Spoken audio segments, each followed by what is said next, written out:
Hi, today let's make simple and easy tomato rasam. This will just be done in 10 minutes, will not take a long time.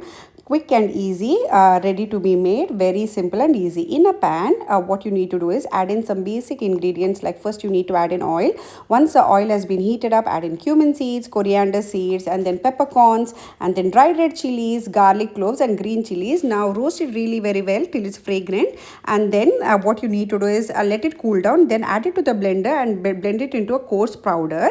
Now in a pot which you're making rasam, add oil and add this coarse powder to it, and just fry it in a very low medium flame for a minute, and then add in a little bit of water from the blender. I'm adding that. Next goes in some tomato puree. You can see the measurement and the ingredients on the screen. Next goes in some chopped tomatoes, tamarind water, boiled tur dal. I'm adding in some curry leaves. Then I'm adding in some turmeric powder, salt, and a little bit of jaggery as well.